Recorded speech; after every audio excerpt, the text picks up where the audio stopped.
été lus dans liboso Malachie chapitre 3. totangaki na Malachi chapitre Je 3 voudrais lire à partir du verset 16. nga na kokoba na Malachie kotangaka chapitre 3, na verset zomi na motoba. Malachi chapitre Il est 3 écrit verset ici, 16 ekomami awa ete alors ceux qui craignent le Seigneur wana baoyo se nyonso bazali parlèrent kobanga l'un à nkolo l'autre. basololaki moko Le likolo na Seigneur fut basusu attentif mpe mokolo et atiaki les litoi na ye écoute. mpe ayokaki bango Et un livre de mémoire mpe bakombo na bango fut écrit ekomaki na devant lui buku moko pour liboso ceux na ye qui craignent mpona le baoyo Seigneur nyonso oyo bazali et qui kobanga nkolo honorent son nom. mpe bango bazali kopesa kombo na lokumu.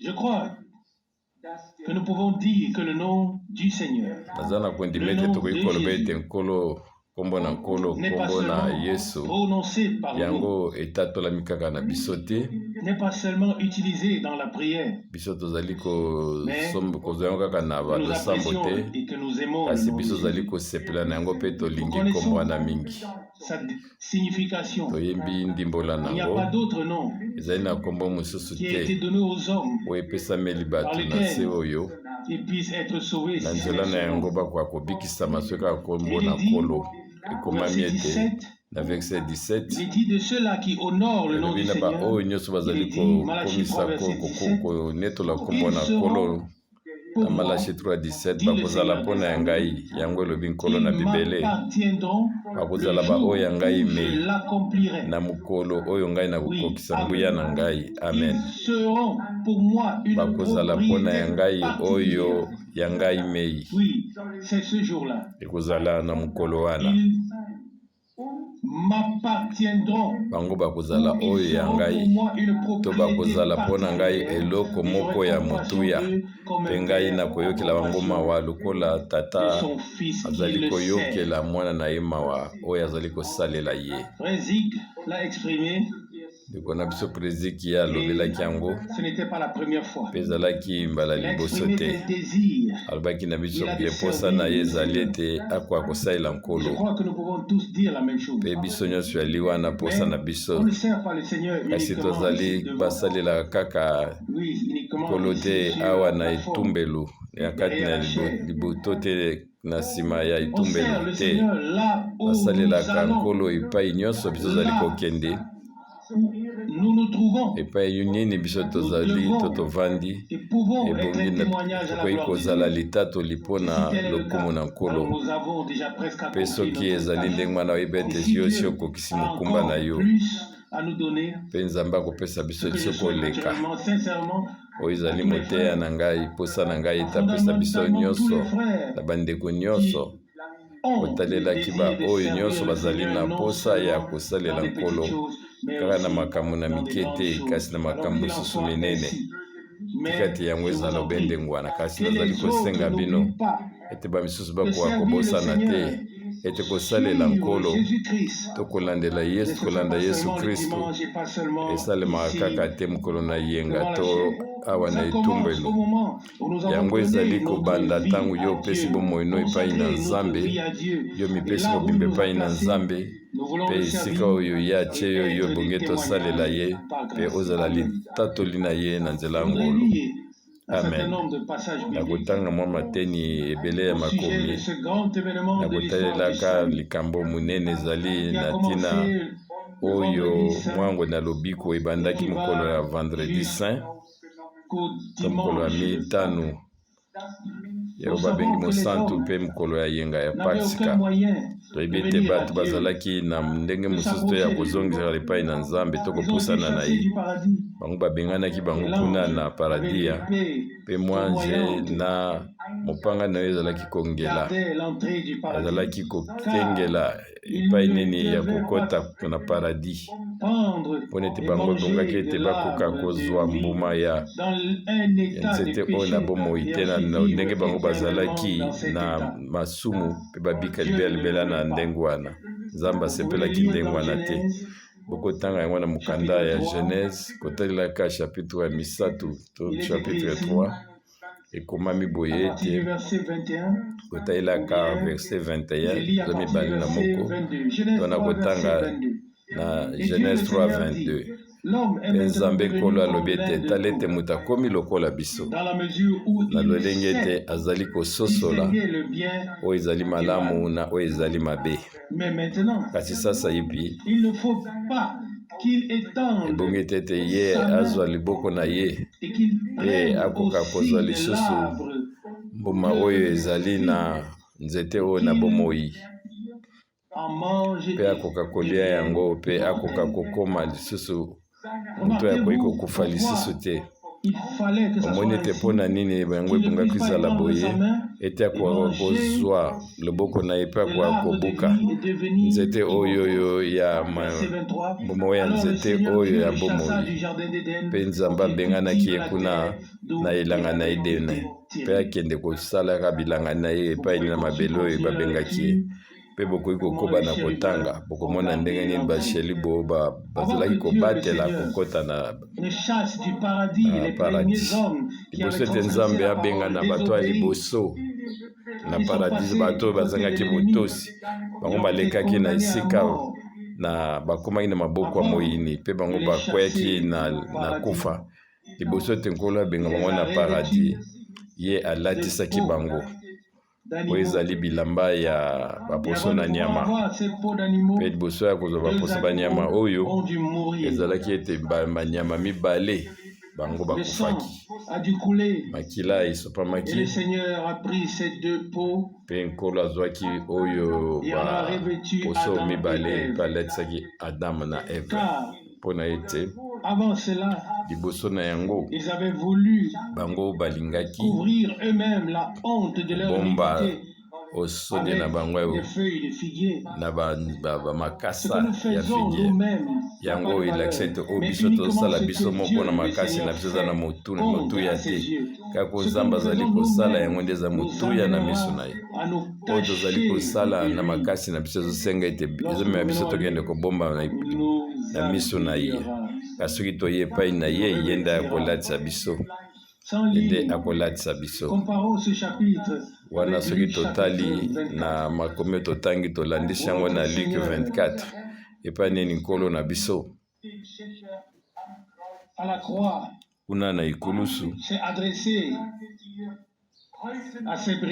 ye asololaki na moyibi oyo bazali kobaki na ye elongo na Luc 24:43. Yesu ayebisi ete ya solosolo nazoyebisa ete lelo oyo okozala na ngai na paradis. Ezali na mokanda ya Luc 23 na verset 43. Omoni awa ete Nzambe azongisi koyokana biso tobwakamaki mosika na paradis, siko Nzambe aye mpona kozongisa biso na boyokani na mokili mpe yango ekokisamaki kuna na Golgota. Mpe wana Nkolo na biso azalaki kokufa mpe ye alobaki na oyo ya moto ya liboso abelelaki kombo na ye na verset 43 ya solo solo nazali koyebisa yo lelo oyo kaka yo kozala na ngai kuna na paradiso. Tobanda na mokanda ya Isaïe 53 toka kotanga mwa mitene ya makomi liloba oyo ebengami na Job 19 yango ezalaki na motuya mingi. Ngai nayebi ete mosikoli na ngai azali na bomoi. Job 19:25. Mpe biso mpe tokoki kotatola yango ndenge wana na moko na biso na mokolo oyo na liseku na mokolo ya vendredi oyo ya mosantu. Oyebi ete Pâques ezali kaka te kosepela na yango, mebongi na biso ezala libiki moko na moko ebongi ete akoka kobika bomoi na Kristo lokola ndeko moko ayimbaka bayaki te ntango moko na biso akomona ye kuna na ekolusu to nani azali komona Yesu na kondima kuna na ekolusu ye akobikisama na ngonga wana kamei.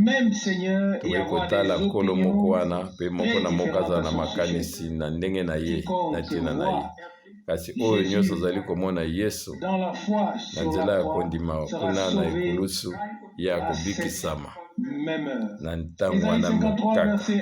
Na Isaïe 53 verset 1. Nani yango andimaki mateya na biso?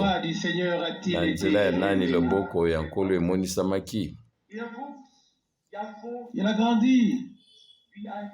devant lui comme un rejeton. Ye akolaki Comme une racine issue lokola eloko d'une moko terre babwakisi aride. lokola eloko oyo nzete oyo ekolaki na mabele moko oyo ezalaki na bomoi te. Rien pour nous plaire. Azalaki na lolenge moko to ekokaki kosepelisa biso. Verset 3. Na verset 3 Méprisé, babwakisaki ye rejeté des hommes, bato babwakisaki ye homme de douleur, moto na pasi et habitué à la souffrance. mpe ye amesanaki na konyokwama. Semblable à celui dont on kotalelaka na moto détourne oyo le koki visage. kotala kutu elongi na ye te. Nous l'avons dédaigné. Biso tobwakisaki ye, Nous ne l'avons pas considéré. biso tomonaki eloko ya tina Cependant, te. ce sont nos maladies qui Nzoka nde ont porté. ezalaki na ntango wana bamaladi na biso nde azalaki komema, bapasi na biso nde azalaki komema, Et nous l'avons considéré mpe biso totalaki ye puni, lokola moto azali konyokwama frappé par oyo Dieu babeti ye na Nzambe, et humilié. mpe Nzambe azalaki Et pourtant, koyokisa ye soni. verset 5, il Na a été verset 5 blessé nzoka pour nos nde transgressions, ye azokaki mpona brisé pour nos babunga na iniquités. biso, Et ye le babuki châtiment ye qui mpona nous donne banzela na biso la mabe, paix mpe pasio nyonso ekosalaki ete biso tozwa kimia ekweyaki likolo na ye, mpe na nzela ya bapota na ye biso tobikisamaki. Amen. Amen. Mes bien-aimés, Ndeko balingami, dans toute l'année, wana na toalela mbula plus mobimba propice ezali te na mokolo moko oyo eza na motuya de Golgotha mpona biso tokosolo na ntina ya Golgota est passé. mpe na baoyo nyonso makambo nyonso elekaki. Dieu s'est réconcilié avec l'humanité, Nzambe azalaki boyokani na mokili, a effacé mpe la ye dette, alongwalaki pardonné le péché. oyo ezalaki niongo na Le biso, mur de alimbisi séparation a masumu été na biso ôté. oyo ezali kokabola biso na Nzambe mabe nyonso to elongwamaki, mpe amemeli biso kimia Qui était proche. na oyo bazalaki mosika mpe na oyo bazalaki Il y a eu un pembeni. jour, Ezalaki mokolo un jour moko spécial, mokolo moko ezalaki vraiment mokolo ya motuya là-bas à Golgotha. kuna na Golgota. Tout est accompli. Nyonso Personne, ekokisamaki, vraiment personne. mutu moko te, solo mutu moko aza so na posa akufa na masumu na ye. Le Seigneur Kolo na biso veut que nous nous tournions vers lui. yalingi ete biso tobalola miso na biso epai na ye, Notre mpe tokoka châtiment a kondima été ete placé oyo sur mabunga na l'agneau biso de Dieu. nyonso etiamaki likolo na mwana na mpate na Il a Nzambe. porté nos douleurs. Ye amemaki bapasi na biso, Il les a chargés sur lui. ye azwaki mokumba wana amemi yango likolo na ye, masumu na biso nyonso, Oui, le châtiment qui nous donne la paix mpe est tombé sur oyo lui. pasi ekwelaki ye mpona biso tozwa kimia ekweyaki likolo na ye. Nzambe akoki kobeta esu mbala mibale te, pasi oyo elingaki kozwa biso na Il a yo frappé. yango ebetaki ye. Il a pris notre place. Ye azwaki esika na biso, Il a même ressenti l'abandon de mpe ye Dieu ayokaki dans son pasi corps oyo ezalaka terrestre. soki Nzambe atiki yo na nzela ya nzoto ne na ya Comme mosuni, nous le ressentons lokola tous biso lorsque toyokaka nous yango ressentons ntango tozali koyoka, ou que nous nous sentons abandonnés par Dieu. ntango toza komona ete Nzambe azali Mais na je biso crois te. Kasi ngai naza na kondima avoir dit ceci, Nalobaki soit à likambo Stuttgart, oyo. soit à Salzbourg. ya bamboko ngai natambolaki mibale, nayebisaki Tant que les bango hommes basospa to na sont morts Salzbourg. dans le péché, Abeli wana bato soki bazali kokufa na ils ne masumu remarquent pas mpe na qu'il leur kokwea na bango, manque bazali quelque chose. kososola te eloko moko Ils ne ezangi bango te, ressentent pas du bazali tout. koyoka nanu yango te d'être kati na abandonné de bango, Dieu. ete bango Ce n'est que bazali na lorsque Nzambe te. l'évangile est prêché, ezali kaka et ntango que bakoteya l'homme bango qui est sango malamu, mort dans ses ete péchés, moto dans ses yakufi na transgressions, masumu na ye est na mabunga na ye, réveillé, ye azali secoué. kolamuka Ce n'est baningisi que ye. là qu'il ezali prend kaka wana conscience nde qu'il est abandi kososola séparé de Dieu, ete ye azalaki qu'il est mosika na sans Nzambe, espoir. ete azalaki na elikya moko te na mokili oyo. Et c'est pourquoi Eye na ntina na l'ennemi veut yango empêcher que l'évangile soit prêché moyini aza kosala nyonso sango malamu comme eteyama il se te doit. na ndenge oyo yango elongwami.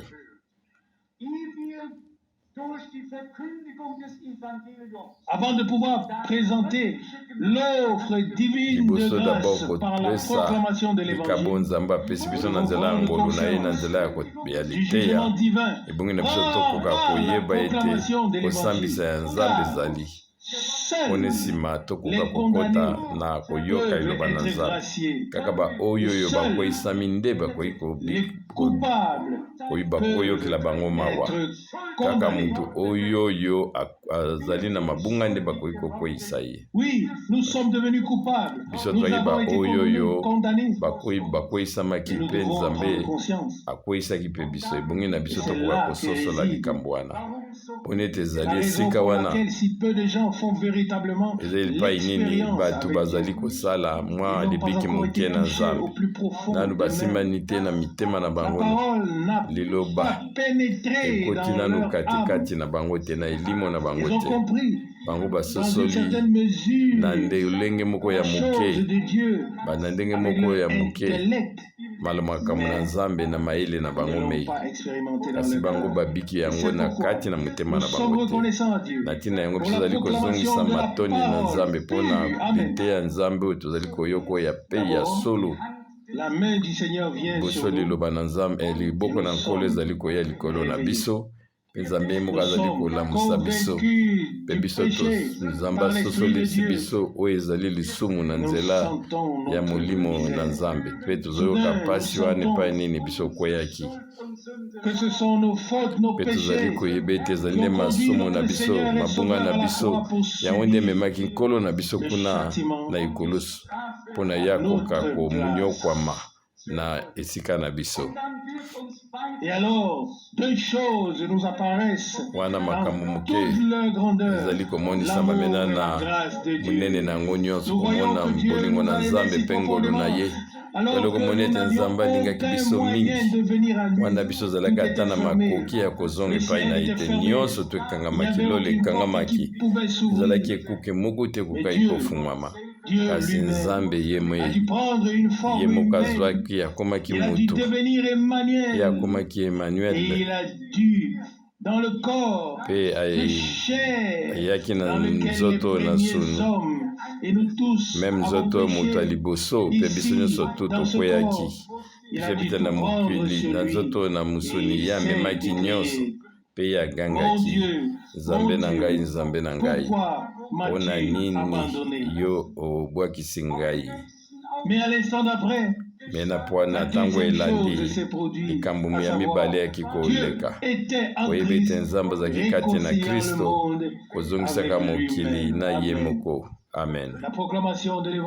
oyo kote ya sango malamu yango esengi ete elamusa biso episala ete tokoka kozonga katikati na biso tokoka koyeba ete biso tobotami na masumu tozalaki vraimen mosika na nzambe que nous puissions voir Jésus sur la croix dans la foi, et que les larmes commencent à couler, et que nous puissions dire, ô agneau de Dieu, cela pour moi, pour nous. Et il l'a fait.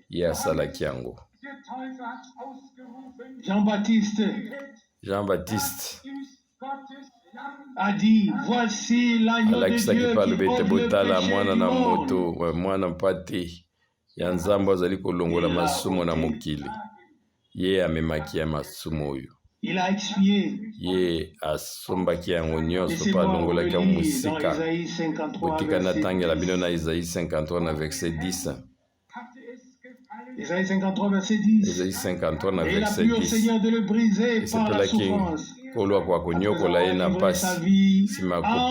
expiation, il fera une postérité et prolongera ses jours. Volonté du Seigneur s'accomplira.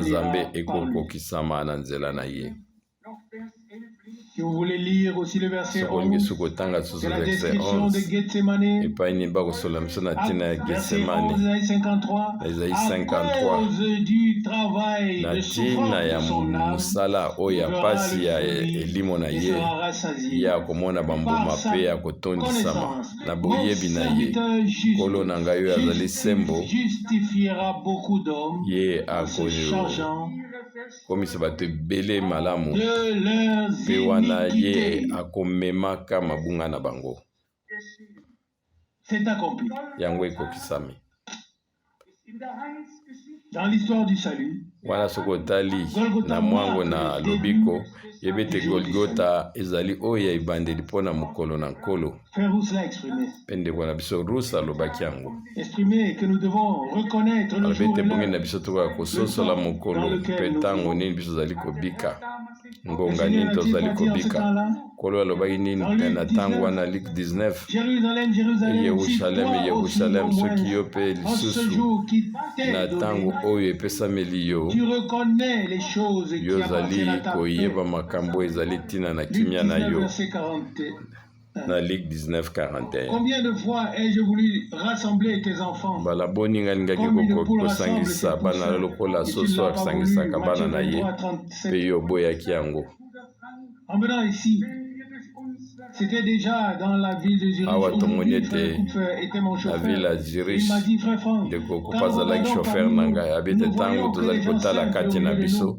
Et j'ai tomoni ete dit, bato oyo kaka oui, ya pampama nde bazali c'est kati na ce biso qu'a dit mon Seigneur. abi te wi yango L'évangile sera nde prêché. nkolo alobaki ete sango malamu ekozala na bato oyo bazali na babola Oui, il n'y a pas beaucoup de bato oyo personnes de haut bazali rang, vraiment na comme Paul simple l'écrit aux ekozala Corinthiens, lokola mais ye Dieu na a kati na bino choisi bato ya ce que minene le minene monde te ne considère pas kasi nzambe azwi pour bato oyo ye confondre les choses bato fortes mokili du ezali monde. komona bango pamba Selon mpona 1 Corinthiens 1, akoka verset 27, koconfondre bato na mokili c'est celui qui veut être quelque chose dans balobi le monde. ete lobelobi to alingi kokoma alingi komona ete ye azali eloko moko na mokili oyo ebongi na ye nanu Ensuite, au akomi même niveau que kitisa tous les autres. mpo neti akoka Mais ici, komikokisama na baninga personne mosusu n'est supérieur à l'autre. kasi awa motu moko te aleki mosusu Et la tête, nous Kristo ye nde sommes les azali membres motu les uns des autres. biso ozali bitambe na ye moko likolo na bamisusu Parmi nous, les personnes les plus soki biso éminentes, ozali koyamba kati na biso bato ya Dieu lokumu peut koleka décider ainsi à la fin. nzambe akoki mpe Alors, kosala ces yango eya mpe personnes na seraient suka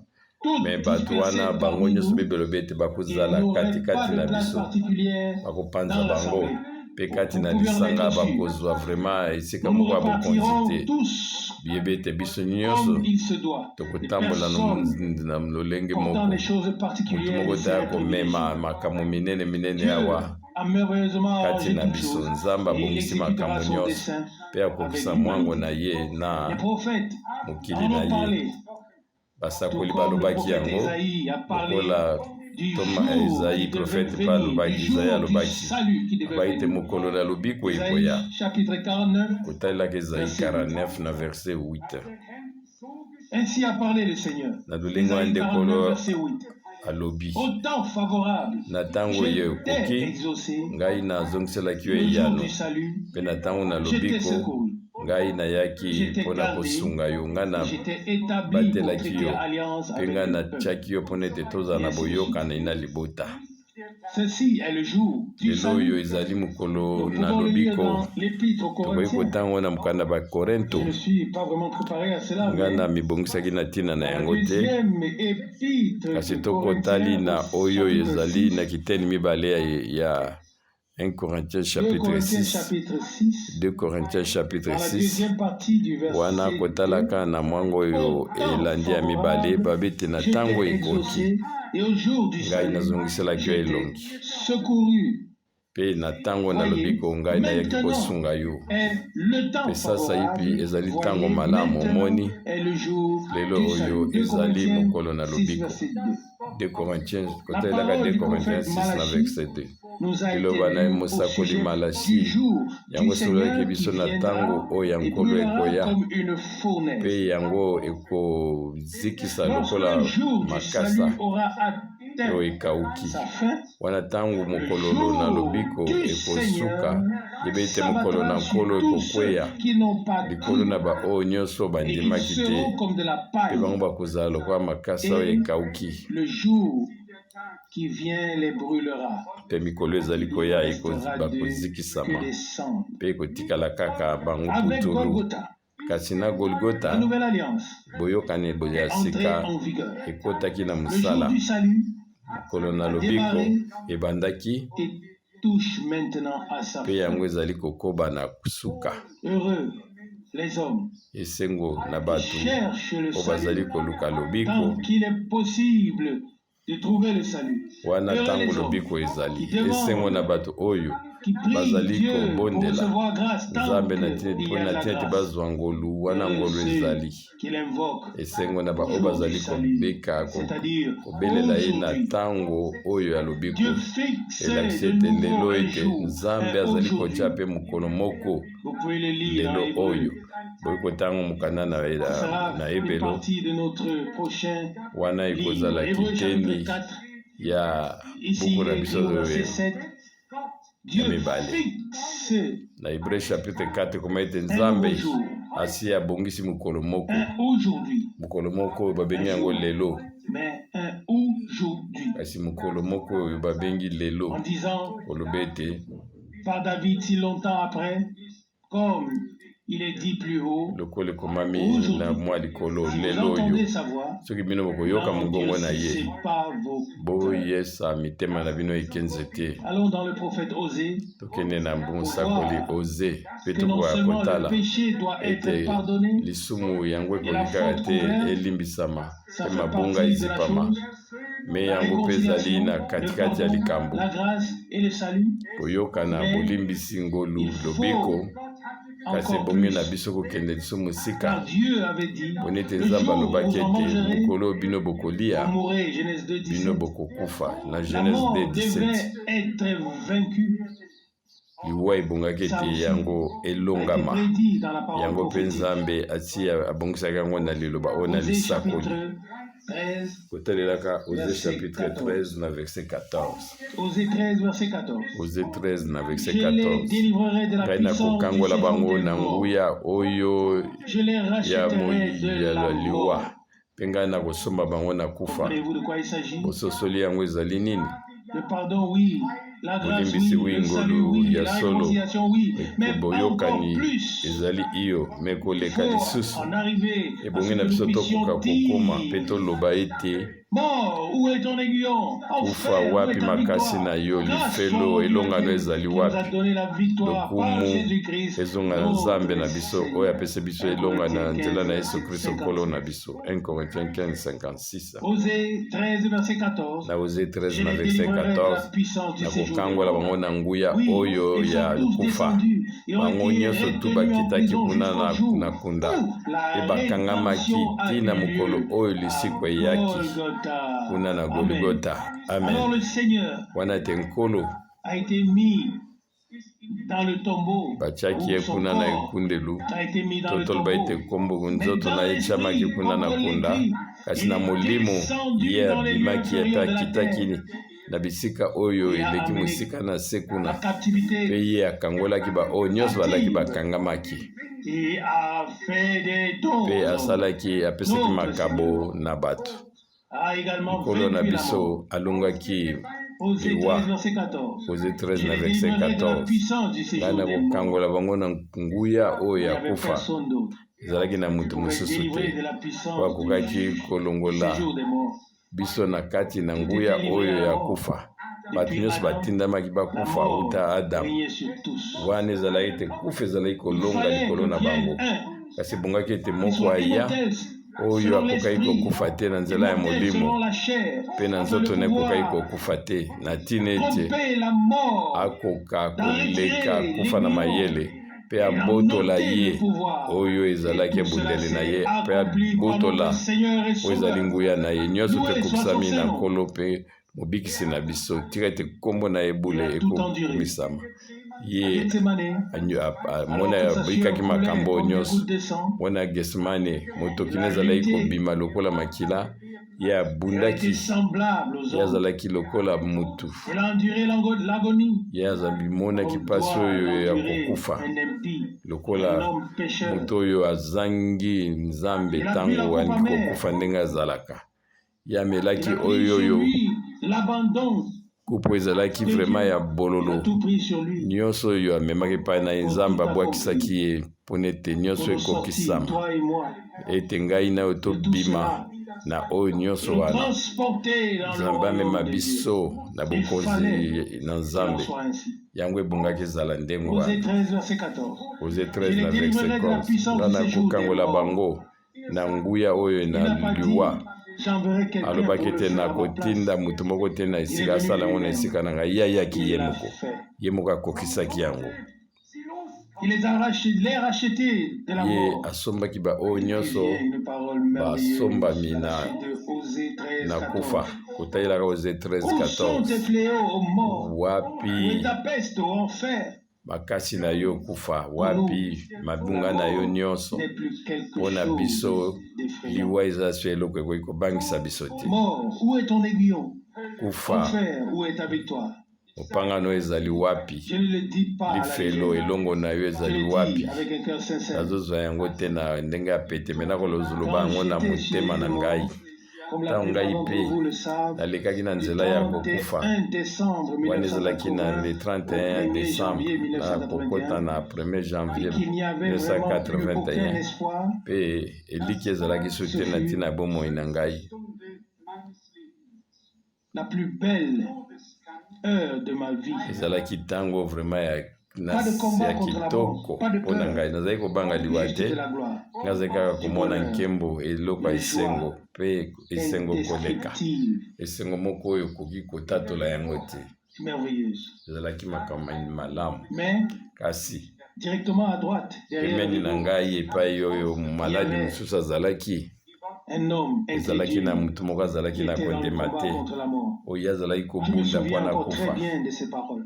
nazalaki kokanisa susu makambo na ye ezalaki motu moko azalaki na nzambe te motu aza na nzambe te Dans ces derniers mpe instants, akomi na suka bandi ce qu'il komona attend makambo nini ezali kozela ye na ngambo mosusu ne peuvent pas être prononcés. nga makambo oyo alobaki nakoki kotaloba yango awa te Notre Seigneur a dû endurer ce combat kolo na contre la mort biso ye abikaki makambo oyo nyonso oyo bitumba oyo nakufa afin que nous ayons ye la paix, anyokwamaki mpo nete biso afin que tozwa rien ne kimia puisse nous effrayer, na ntina ete eloko mosusu ekoka kobangisa que biso nous te puissions louer ete et tokoka glorifier le kokomisa Seigneur kaka mpe dans une kotonda nkolo certitude na absolue, non pas pour vraiment nous-mêmes, na mais sur base de confiance la rédemption na ndenge na biso te accomplie. me kotalelaka oyo lisiko ye akokisaki biso akosali akokisaki mpo na biso Croyez-moi, chers frères et sœurs, bondimela ngai bandeko Croyez-moi, mibali cher mpe ami, basi tout bandeko cela na est ngai une bakamarade na ngai réalité. nyonso wana La vie eloko et ya la mort, la solo lumière et les ténèbres, le jour et la nuit, le ciel et Bomoi, l'enfer, tout kufa, est une réalité. La vie et la lifelo mort, tout est nyonso te réalité. ezali makambo na Ne solo nous y trompons pas. Le Seigneur a dû mener tomikosa le te combat kolo abundaki jusqu'au bout, makasi tina jusqu'à ce suka que la victoire de Dieu tina puisse ntango être oyo elonga na manifestée. nzambe yango Et emonisamaki pour la troupe des vainqueurs. mpona oyo Et parce que Jésus etrupe est balongi vainqueur, mpona ete nous yesu pouvons aussi azali être molongi vainqueurs biso avec mpe lui. bongi na biso tozala balongi na ye Tu elongo n'as plus besoin de te confronter à la mort et au yoza diable. lisusu na ntina ya kokutana susu na kufa te Il l'a to na fait. moyini Il a vaincu la ye mort et le alokaki diable. yango alongaki moyini Et si nous alongaki sommes en kufa Christ, mpe biso so tozali kati na nous kristo sommes vainqueurs. biso ozali balongi Alors nous avons été placés wana biso sur des totiamaki fondements élevés. na oyo oyo Permettez-moi de ezali lire à ce sujet dans na Romains fondement chapitre moko ya 5. makasi botikala na tanga mokande na mokande na Romain afin chapitre que 5 nous comprenions mpona un ete peu biso mieux. tokoka Romains kososola 5, so na bozindo premièrement le verset 12. na Romain 5 Et tobanda ensuite, na verset verset 15. 12 mpe nsima na verset 15 Romains 5, versets 12 et 15. Roma 5 verset 12 C'est pourquoi, verset 15 na ntina na comme yango par un seul na homme, nzela ya le péché moto est moko entré dans le monde, lisumu ekotaki et par kati le na péché, mokili la mort, mpe na nzela ya et lisumu kufa qu'ainsi ekotaki la mort mpe na s'est ntina na yango étendue sur tous les hommes, kufa ememamaki na mbumo ya bato nyonso mpona ete bango nyonso péché. basalaki lisumu Vous pouvez continuer la lecture. bokoki kokoba na Je lis koteya maintenant mpe nazali la kotanga deuxième sasa partie du ipi verset 15. kiteni ya mibale na Car verset si 15 la transgression mpo nete d'un soki seul kokweyisama a ya motu entraîné la moko mort de yango plusieurs, ememaki kufa ya bato ebele alors la grâce yebe ete ngolu de Dieu oyo ya et le nzambe don de la grâce mpe d'un likabo seul, le oyo don de la grâce d'un seul epesameli na homme, mutu moko Jésus-Christ, oyo ezali yesu kristo ont été d'autant plus abondants yango pour plusieurs. efulisamaki mpo na bato ebele Pourquoi est-il question ici oyo de mpo na nini ezali l'homme mutuna awa Jésus-Christ? na oyo Pourquoi pas du mutu Seigneur yesu Jésus-Christ? mpo na nini te nkolo yesu Dans son humanité, kotalelaka ye na kobikania na nzoto ye ebongaki ete ya akokisa oyo likambo oyo mutu moko te akokaki kosala mpe na ntina na yango par la grâce d'un seul na nzela ya ngolu ya mutu Jésus-Christ. moko oyo yesu Amen. yesu kristo amen La grâce ngolu de Dieu et le don de la grâce ya nzambe mpe likabo na ngolu ya nzambe d'un seul homme, Jésus-Christ, ya ont mutu été moko d'autant yesu plus kristo abondants pour plusieurs. yango Jésus-Christ a efulisamaki souffert dans mpo na son bato corps ebele humain terrestre yesu ayokaki mpasi na nzoto na ye oyo na mosini mpo na malamu ya bato nyonso ebele natinda biso tokangolama na oyo ezali lifelo kufa lifelo te biso tokoka komata kuna na nkembo epai na nzambe amen na Romains chapitre 5 na verset 18 na 19 Romains 5 18 na ntina na yango lokola na nzela ya kokweya ya mutu moko bato nyonso balakelamaki mabe mpe na lolenge wana na botosi ya mutu moko oyo bosembo ezali kopesa bomoi yango ememami na bato nyonso amen. Alléluia. Alléluia. Verset 19. Verset 19. En effet, yawana ya solo wana na kokweyisama bozanga butosi ya mutu moko bato ebele bakomai bato na masumu lolenge moko na koza na botosi ya mutu moko bato ebele bakokoma sembo amen. Oui, nous pouvons lire ebongi na biso tokoki kotanga lisusu na mokanda ba Philippiens ata na bakolosien yango ekomami ete ye azalaki mutu na botosi ti na kufa kokufa kuna na ekulusu na ntina ete akoka kolongola kozanga kondima oyo ya adamu mpe akoka kosala oyo ezali na makoki na ntina ete baoyo nyonso oyo babotami na nzambe bakoka kozala lisusu na elakelami mabe te kasi bango bakoma bato bosembo mobimba mpe yango elobami boye ete bosembo elakisi ete elakisi koleka moto oyo balongisi ngolu ezali moto balongisi kasi bosembo ezali kolakisa ete nanu yo osala ata lisumu te nzambe atangeli oyo ateloka mabe te wana ezali ngolu ezali mawa bolingo na nzambe tokobana kotanga na Ephésiens chapitre 2 na verset 13. Ephésiens 2 à partir du verset 13. Ephésiens 2 na verset 13. Kasi sasa ipi en Jésus-Christ, kati na Yesu Kristo vous qui étiez autrefois éloignés, bino baoyo bozalaki vous mosika avez été rapprochés bino par le sang de bozongisamaki Christ. na nzela makila na Kristo Amen. amen. Verset 14. Verset Car 14 mpo na il est ye te notre Père, ye nde azali kimia na biso qui des deux ye n'en a fait kotalelaka qu'un bato seul, mibale oyo asalaki kaka qui bango a motu moko renversé le mur de mpe ye séparation, abukaki oyo l'inimitié, mabunga ezali kokabola na biso na ye après avoir mabunga anéanti par pa le nsima na sacrifice ye de son koniata corps, na misala ya pasi ya avec nzoto na ye commandements et ses mobeku na ordonnances, makambo na ye afin de nyonso créer en na lui-même ntina ete avec yakoka les deux un kosala seul katikati na ye moko homme nouveau na qui bato mibale procure kaka mutu moko la oyo paix. azali kopesa Amen. kimia amen. Ça, c'est ce qui s'est produit à la yango croix nde oyo yango ekokisamaki kuna na d'inimitié na entre les Golgotha vrais na croyants. ekulusu L'inimitié n'existe kokabwana na qu'entre bato ya les solo deux semences bandimi différentes.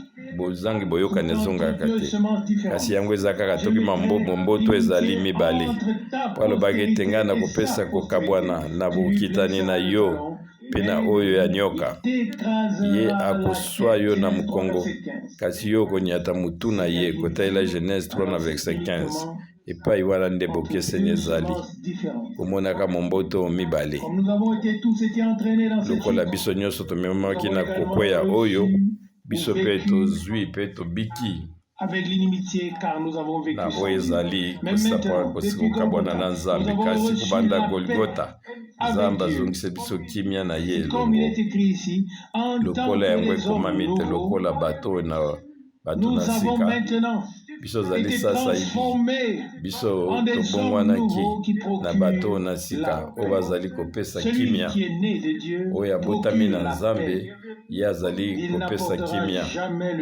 ye akomema mobolo te tokoswana te ye akomema kimia na Nzambe mpe oyo na lolenge moko lokola Nkolo alobaki na ndako moko bino bokokota na ndako bino bokokota boloba oyo ya liboso ete kimia ezala na ndako wana mpe soki kati wana mwana moko na kimia azali boyeba ete kimia wana ekowumela katikati na ndako wana kotalelaka Luke 19 oyo mpe ezali eloko na solo bandeko balingami bandeko na ngai baninga na ngai ebongi na biso tokoka kobika moko na biso oyo tobika oyo nyonso ekomami na liloba na Nzambe mpe yango ekoka kozala oyo libiki biso ozali kosala na Nzambe ezali kaka te lokola mwa mateya kasi ezali eloko oyo Nzambe moko azali kokokisa mpe abongisaki yango wuta kala mpona biso na Kristo kokokisa liloba na likomi ndenge nini Nzambe akopesa biso nyonso te na ye elongo makambo nyonso kotala Romains 8:32 mpe nakobi koni na Philippiens chapitre 2 kotalelaka verset 7 kasi ye amikitisaki ye moko akomaki lokola mosali akomaki lokola bato ye amemonisaki lokola mutu moko oyo ya pamba. Alleluya. Biso tozali awa au plus grand de tous les mystères qu'aucun homme liboso na biso ezali emoniseli oyo moko ya monene oyo moto akoki kopesa ko nde mwana yango te ezali na nzela oyo akela nyonso oyo asali te mokili emonisama mpe ayi moko azali kosimba yango na elobani oyo na nguya ye moko amikitisaki mobimba ye abimaki na bonzambe na ye mpe liloba ekomaki suni mpe bomvandaki katikati na biso monaki nkembo na ye mpe toza komona ye ndenge ye amikitisaki oyo azalaki monene koleka ye nde bakitisaki amikitisi mpona koluka kosunga biso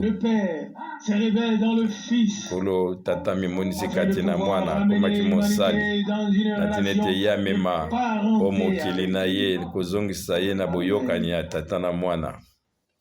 Amen. Lokola biso tolobaki yango moto moko akoki kopesa ndimbola na makambo te meme batoma bakoki koexplike yango te. Paul akomi na 1 Timothée chapitre 3 abete mabombami ya Nzambe ezali monene. Amen. Nzambe amonisami katikati na nzoto ye akomaki oyo ya boboto na nzela molimo. Yesu azalaki mutu mpe ayaki lokola mutu moko pamba kasi kati na ye ye azalaki Nzambe. Ebongaki azala boye ndenge wana mpona ete mutu moko te akokaki kolonga kufa, mutu moko te alingaki akokaki kolonga mutu na mokili oyo kolonga Satana. Soki yo kiti kuna olinga kotikala oyo nyonso ya mutu bango nyonso bazalaki na kunda kasi ezalaki Nzambe ye mpe akitaki kuna na se kuna na lifelo wana Satana tanga monaki ye akendaki kobomba na besinga kuna na suka mpe nsima ye babimisaki ye mpe babisaki ye pesa bafungola ya kufa mpe oyo na place na kunda oyo wana ezalaki na ntango oyo satana azongisaki bafungola nyonso oyo mpe yesu ayebisaki petelo ngai nakopesa yo oyo ezali bafungola ya bokonzi na lola na Apocalypse chapitre 1 kasi ye yesu alobi azali komimonisa epai na Yohane alobi nini na Apocalypse chapitre 1 na verset 16 yasimbaki na maboko na ye oyo basete étoile mpe na monoko na ye ezalaki lokola mbele ezali kobima mpe awa soki omoni awa ete balakisi biso yesu na ndenge mosusu ezalaki so moto na pasi te oyo bato bazalaki kokima mpe bazalaki koseka bato bamonaki ete ye azalaki na eloko susu te koki kobenda bato kasi biso tomoni awa ete ye azali oyo asekwi kolokola oyo akokaki koloba ete bokonzi nyonso epesameli ngai banda na lola mpe na se awa na Apocalypse chapitre 1 na verset 7 babeyi te na monoko na ye ezalaki epe moko ezalaki kobima oyo ezalaki mopanga mibale mpe elongi na ezalaki kongenga lokola moise na pole nango nyonso mpe nga ntango namoni ye nakwaki na makolo ne lokola moto akufaki mpe atie loboko nde ya mobali likolo na ngai alobi kobanga eloko moko te ngai azali oyo ya yambo mpe oyo ya suka aleluya ngai nakufaki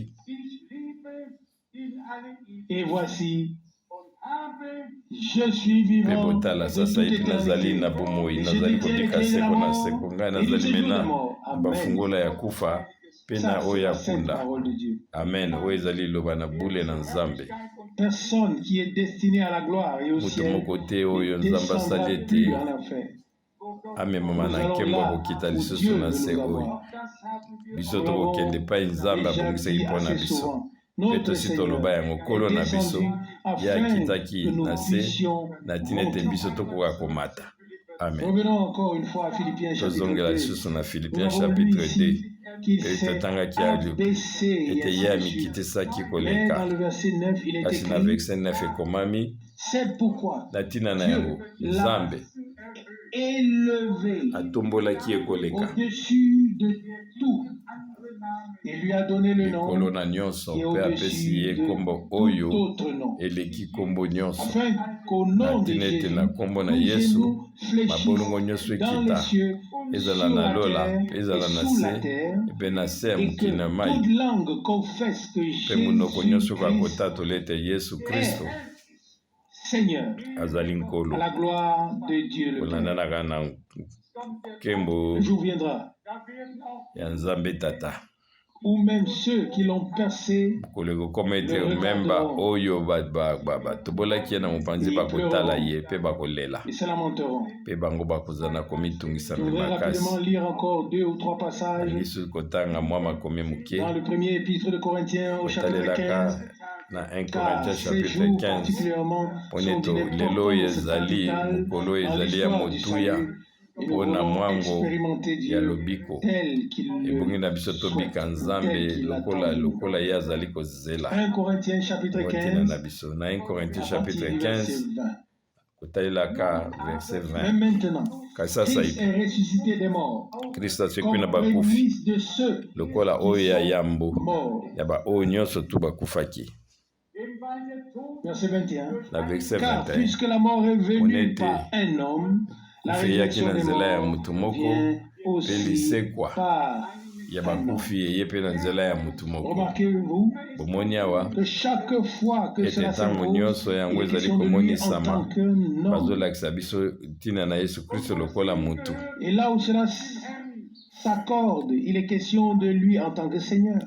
mpe oyo ezali ya motuya ezali oyo yai lokola nkolo mwana na Nzambe mwana na mpate nganga Nzambe monene ye nde azali mediateur oyo azali kobondela mposa biso mokonzi oyo ezali mosakoli nyonso tu fotala yango na ndimbola nini oyo bapeseli yango oyo ezali mpona etali makambo na mokili awa mpona ete etali makambo na mokili nzambe ebongaki ete akoma mutu mpona oyo ezali malamu ya bato. Amen. Mpe biso ozali kososola yango na pole nyonso yango ekokisamaki na ntina na biso toza na maloba te ya kokoka koloba makambo oyo nzambe mposani ezalaki te moto akoma lokola nzambe azala na kufa lisusu te amema ye na lolenge na ye azalaki na kokanisa na ebandeli na ntina yango ye akomaki lokola motu mpe ye afungolaki nzela ye moko azalaki kokengela awa na se oyo na ntina ete nzela mpona kokenda lola yango efungwama ye mpe alobi ete ngai nazali nzela oyo nyonso biso ozali kotanga na eloba na nzambe mpe oyo biso nyonso wana bosenga ezali kati na yesu kristo nkolo na biso ye nde azali nzela azali solo mpe bomoi azali lisekwa azali pole ye azali lipa oyo eutaki ekitaki kouta na lola mpe oyo azali kolia lipa wana ye akobika seko na seko ye atikaki nyonso na ntina na biso mpe na kokoba kotanga na 1 Corinthiens chapitre 15 na verset 54 jusqu'au verset 57. Tina verset 57. 1 Corinthiens 15:54. Wana tangu nzoto oyo ya kopola yango kolata oyo ebebaka te mpe kolo nzoto oyo na kufa yango kolata oyo ekufaka te wana ekokokisama liloba ekomami ete la mort a été engloutie kufa yango elongisamaki na elonga où est ta victoire wana kufa elonga na yo ezali wapi kufa wapi mopanga na yo et la puissance du péché réside dans la loi yeba ete oyo ezali makasi ya lisumu ezali kati na mobeko kasi ngolu ezonga epai na yesu oyo apesi biso elonga na nzela ya nkolo na biso yesu kristo. Amen. Verset 58. Na verset 58 na ntina na yango bandeko balingami bozala vraimen kobika na alima bokoka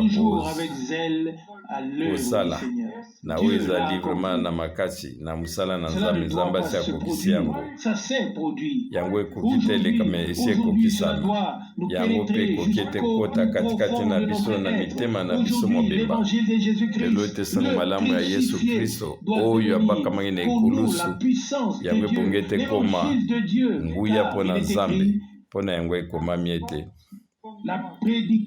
oyo ezali liteya ya ekulusu yango ezali liboma mpona baoyo bazali komemama na libiki kasi yango ezali nguya mpona nzambe mpona baoyo babikisami. Alleluya.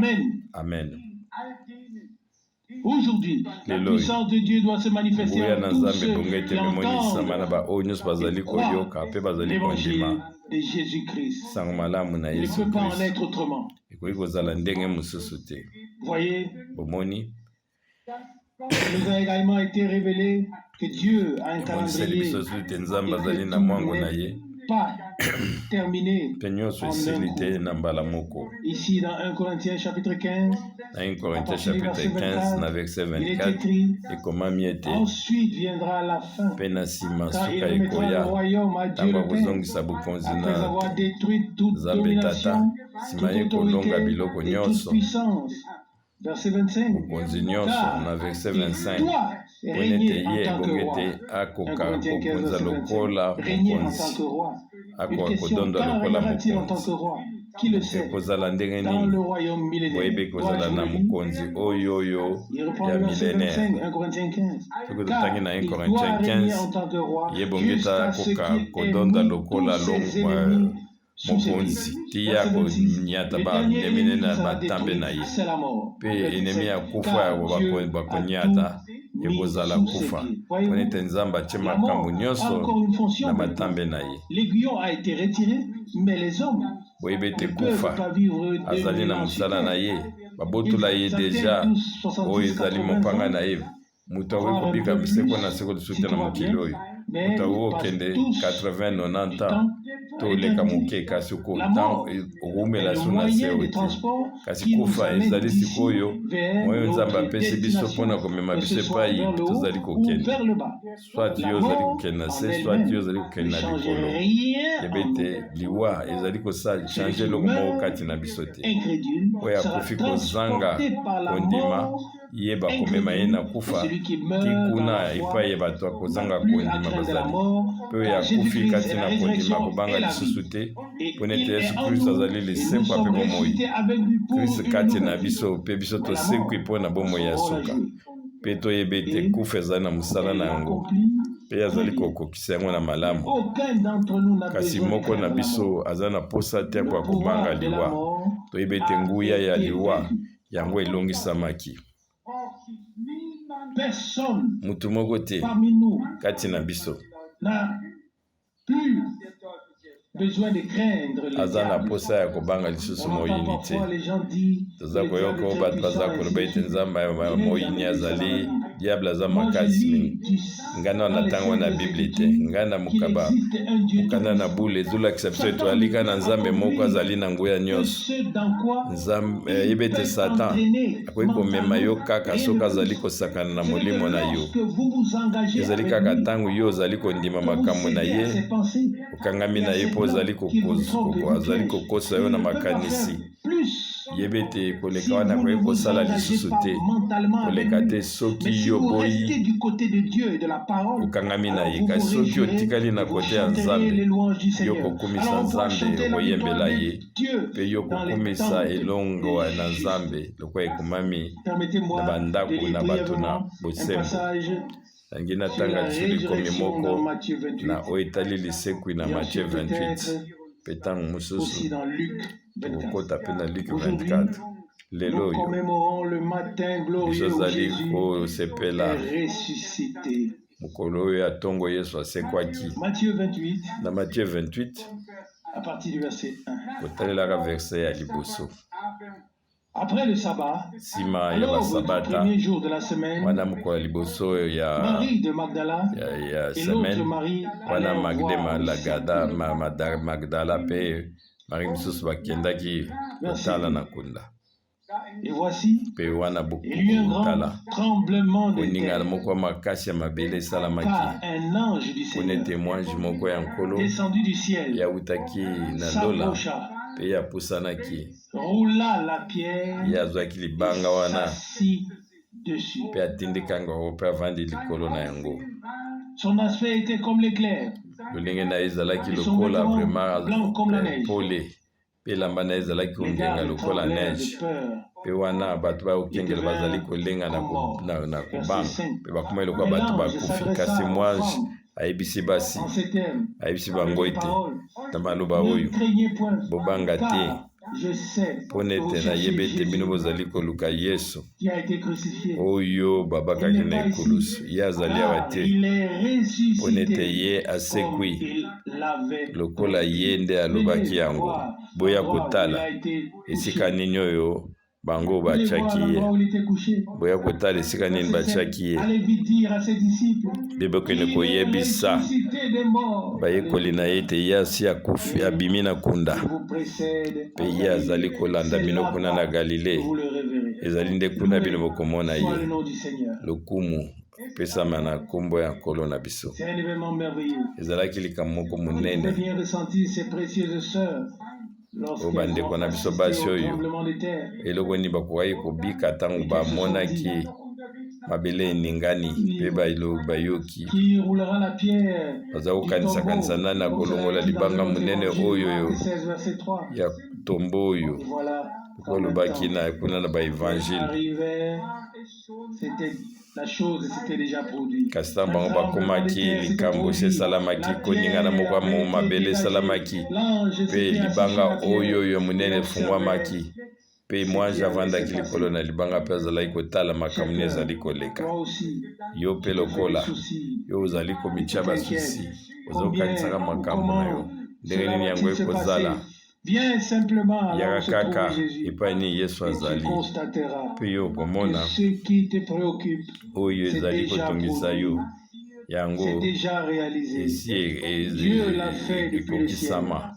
Nzambe asala ngo uta likolo na verset 5 lobi kobanga eloko te. Amen. Na Matthieu 28 na verset 5 kobanga te car nayebi ete bino bozali koluka Yesu oyo babakaki na ekulusi ye azali lisusu ate ye asekwi. Biso ozali kotatola ngo na motema na biso mobimba. Ngai nayokaki mongongo na bamiso mpe bayokaki yango. Biso nyonso tosi toyoki mongongo ya liloba na ye. Amen. Awa bakokosa bato kasi boyeba ete mongongo ya liloba na ye ekokosa te. Liloba nyonso tu yeba ezali iyo yasekwaki mokolo ya misato. Wana so ezali bato bazozwa mayele na bango baza komitungisama. Biso baza koloba ete ezalaki dimanche, biso balobi ete asalaki 3 jours ekoki ezali ndenge wana te. Pe wana bango banzali kokanisa bazali kozongisa matoni na Nzambe mpona oyo ya peta pesi biso. Pe soki otangi na kimia nyonso okomona ete eza kaka baenemi ya Nzambe nde bazalaki koloba ete moto oyo na mobulu oyo alobaki ete ye akosekwa nsima mikolo misato, kasi ye mo Yesu alobaka makambo wana te, me ye alobaki mokolo ya misato. Et c'est exactement ce qui s'est passé. Ceux qui ont lu attentivement trouveront encore un passage biblique dans lequel il est dit de même que Jonas est resté 3 jours et 3 nuits dans le ventre de même le Fils de l'homme restera 3 jours et 3 nuits dans le sein de la terre. Oui, ce fut ainsi. De la même manière, à savoir, comme 3 jours complets, alors la décomposition aurait atteint son corps. Et par l'intermédiaire du prophète, Dieu avait déjà fait dire, je ne permettrai pas que son sein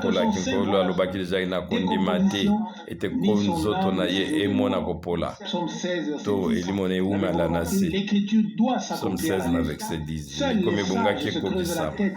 Kaka bato ya mayele na mokili bazali komitungisa kasi bonge na biso tala liloba moko likolo na mususu pone to yozwa ya no moko ya malamu. Simplement ces derniers passages de Luc chapitre 24 tukakotanga makambo ebele.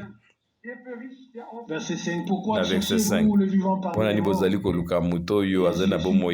Vérifie de la résurrection est tellement submergent que nous sommes reconnaissants au Seigneur de ce que les gens étaient présents lorsqu'il est né, lorsqu'il a vécu, lorsqu'il a été apporté au temple, lorsqu'il a accompli son ministère, lorsqu'il est mort en versant son sang,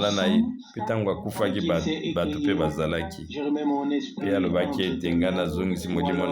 tout est accompli. Les hommes étaient présents et l'ont vu comme le ressuscité. Les hommes étaient présents lorsqu'il a amené les siens à Béthanie. Il a élevé les mains, les a bénis.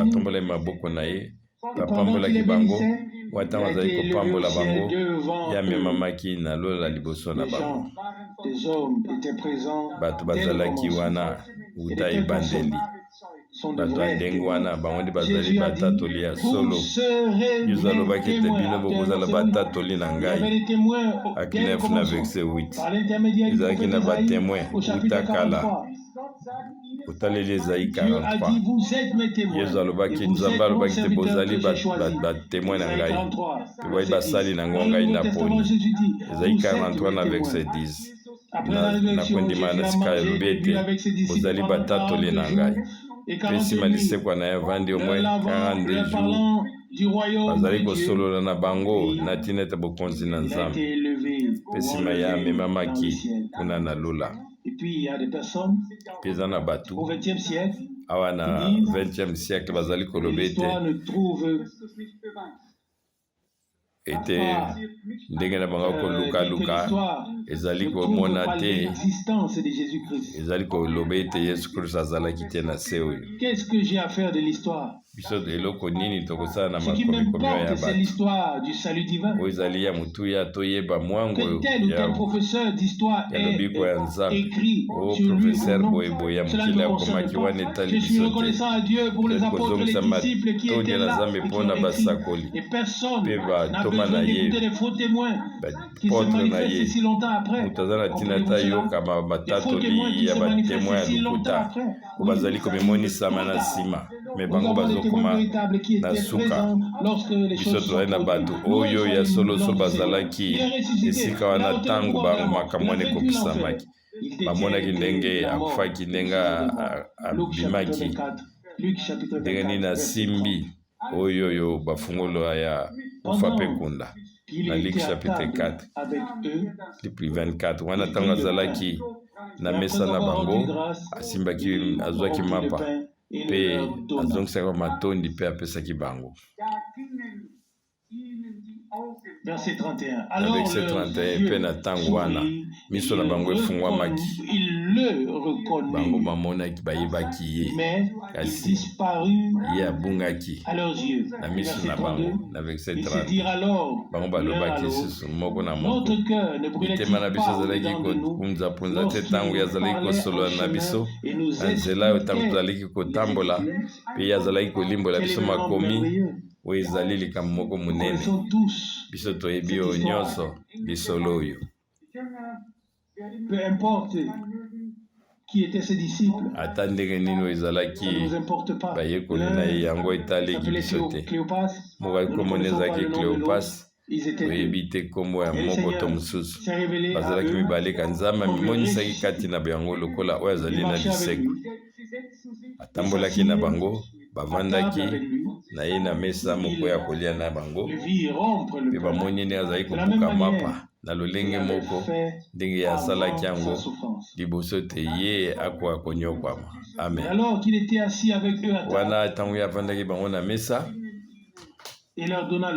ye apesaki bango mapa miso na bango efungwamaki. Lelo mpe lokola soki ye mpe asaleli biso omesa moko etondi na bilei azali kobongisa yango mpe avandi na biso elongo ye moko azali kobuka mapa mapa na bomoi pona ete moto azali kobika kaka na mamapa oyo na mokili te kasi maloba nyonso ezali kouta na eloba na Nzambe. Tozongisaka matondi mpona Golgota na Nzambe na biso tozongisaka matondi mpona ntango ya kitaki kuna na se mpona kolonga moyini mpona ete botola moyini oyo ezali bokonzi na ye mpe kobotola ye bafungola ya kufa mpe ya kunda mpe kobimisa baoyo nyonso tu bazalaki bakangami.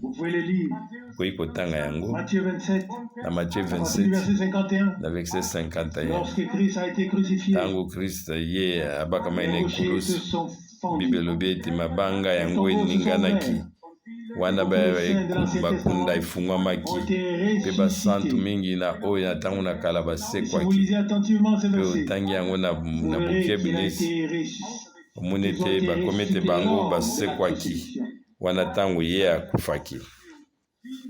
Mpe soki bokotanga na Matthieu 27:53 babe ete babimaki na bakunda na bango nsima ya lisekwa na ye. Bango bamonaki bango na ville oyo ya bule mpe bato ebele bamonaki bango lolenge liloba oyo ezali kolandana na malamu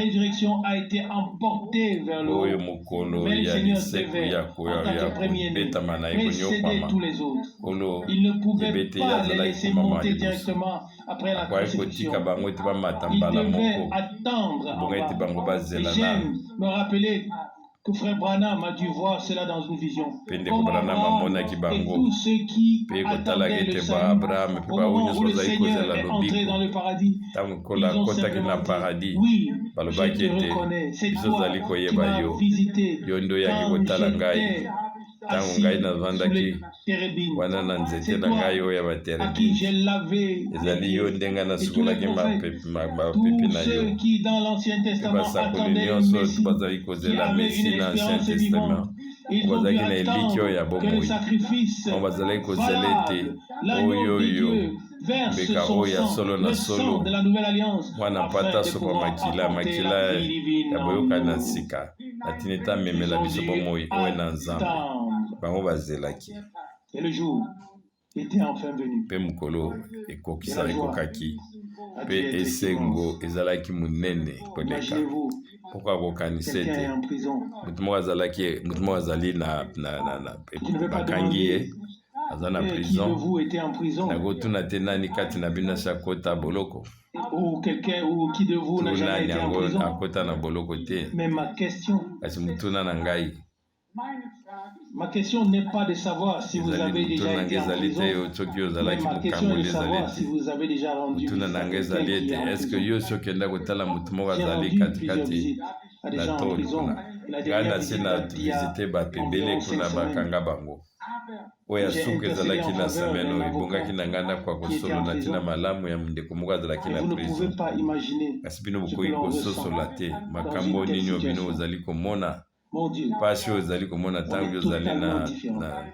na situation wana nzambe J'ai na deux ngai fils. tozali bato oyo toali vraiment différent Mais naza na bana mibale ils ne servent pas encore le Seigneur. bazosalela nanu nzambe te L'un d'eux lokola connaissait cet avocat. vraiment Il lui a aussi rendu ebongaki na visite. Il est kanisi revenu moko complètement na ngai abattu bango vers moi. akendaki kotala Et il m'a dit, papa, je avoka wana veux mpe tout ayaki dans mpa ma nanga vie, bete papa mais je ne veux pas nakosala me nyonso retrouver en prison. me ngai naliko sepela te nakutana bakanga ngai naza na boloko Il arrive parfois que des personnes ezali ne loyenge suivent pas wana encore entièrement le eza na chemin bato étroit, bazali se kolanda rendent soudainement nanu nzela oyo ya nzambe et te soient alors saisis d'une terreur profonde. pona ete bango bakoka Les saints de kobanga l'Ancien koleka Testament ont dû attendre, Ba comme dans oyo les prisons, d'être basantu ya libérés kala bango en ce bazalaki grand jour kuna de na ekuke réconciliation bazalaki avec kozela na l'humanité. prison na kasho Le sang a coulé, mpe ntango le makila Seigneur est esopanaki descendu kolo pour akitaki délivrer mpe ceux qui akangolaki devaient bango prendre part à la première résurrection. bakangolaki ba oyo nyonso Et ils bongaki sont ete ressuscités bazwa liseko ya liboso avec babika lui. liseko ya liboso mpe Amen. babimaki na ye basekwaki na ye Nous qui vivons biso oyo tozali na bomoi ou qui sont restés vivants mpe biso totikali na bomoi jusqu'au retour du Seigneur, ti ntango nous nkolo serons akoya transformés. bible elobi ete tokobongwana Avec ceux qui nous ont précédés mpe na baoyo nyonso bakia liboso deja na biso et qui ressusciteront, mpe baoyo bakosekwa nous serons ensemble biso nyonso elongo enlevés vers tokomema le Seigneur. tokomema epai na Nous nkolo serons avec lui pour toujours. mpe tokozala na ye mpo na Et seko pour na seko que même les derniers sachent que la mort ata oyo n'a asuka vraiment bakoka koyeba ete rien à voir avec nous. kufa ezali na eloko moko te mpo na On biso est qu'au retour du Seigneur, wana koyeba ete ntango ceux yesu qui akozonga seront trouvés baoyo bakokuta bango na ne bomoi mourront plus, bango bakokufa lisusu te mais seront transformés bango et bakobongwana avec eux mpe na ceux na qui nous biso ont précédés. baoyo nyonso oyo baza liboso na Ils biso seront enlevés dans les airs. tokomemama na lola mpo na kokutana na nkolo Consolez-vous mpe les likomelo uns les autres ete avec ces paroles. bokokaka Jésus kose vit. konsole na nzela ya Et liloba oyo moi yesu azali aussi na avec bomoi lui. Mort ngai ou mpe est nazali na ye na bomoi Nous croyons ce kufa pourquoi nous wapi parlons. Nous croyons makasi ce na pourquoi yo nous proclamons. tozali kondima yango nde tozali kotatola Pour que yesu nous akufaki puissions vivre mpo nete biso tokoka kobika d'une mort temporaire pour que nous kufa puissions moko vivre ya mwa éternellement. moke mpo Il nete est biso descendu tokoka pour kobika que nous seko na puissions seko monter, ye akitaki na kunda mpo nete biso tomata ndima yango lelo ce qui s'est passé à Golgotha. oyo elekaki na golgota ezali mpo na biso Pour moi. mpo na ngai mpe mpo na Ce yo qui s'est passé le matin de Pâques. oyo elekaki mokolo ya ntongo ya Pour poke moi. ya pasika ezali mpo na yo mpe mpo na ngai Pardonné. lisumu elimbisamaki niongo efutamaki boyokani na nzambe yango epesamelaki La biso mort est kufa vaincue. elongwami L'enfer est vaincu. kunda Mort, alongi où est ton yango aiguillon? kufa wapi makasi Enfer, où na est ta yo victoire?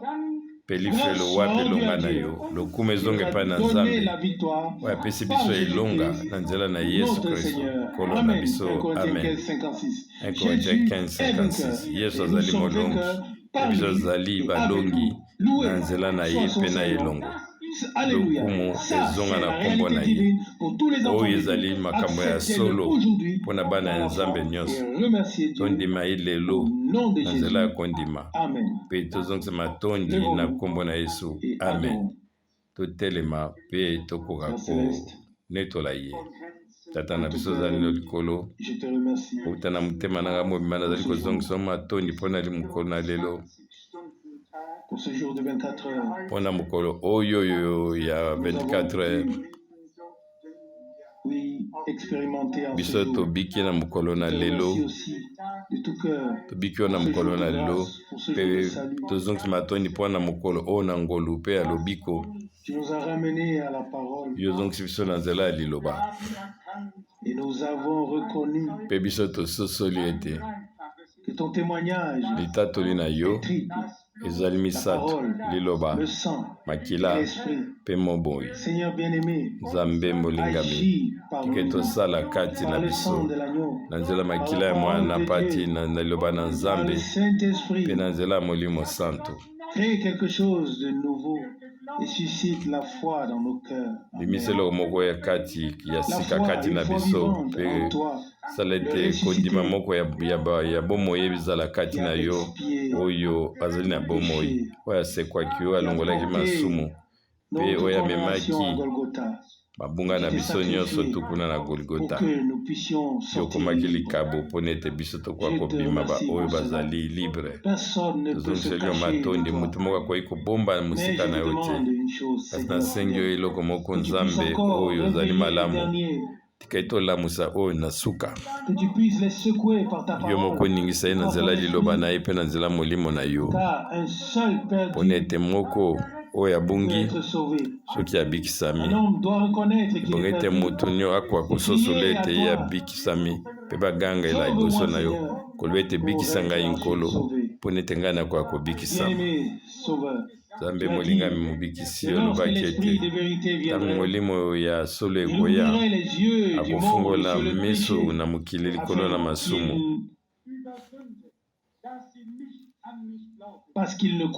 mpo nete bango bazali kondima te bazali kondimela ngai te nakosambisama mpo nete mokonzi ya mokili oyo yasi asambisami aleluya aleluya lokumu masanzo elizonga na yo nzambe sembo tozongiseli yo matondi tokosala nini lisusu nkolo soki kaka kozongisela yo oyoyo ezali reconnaissance na motema na biso elongo tozali kobondela mpona bango nyonso bayesika mpe bango basimbami na liloba na oyo nkolo tondimi ete ozali kosala kati na bango koba nkolo tina ntango ete yo kopesa bango elikya ete bango bazali babikisami basombami bakomi malamu na nzela ya makila ya mwana na pate o mwana na pate ya motuya na nzambe tozongiseli yo matondi na mitema na biso mobimba mpona maso oyo osali yo na yo mwana na pate lokumu mpo nete mbeka na yo ekokisami aleluya amen amen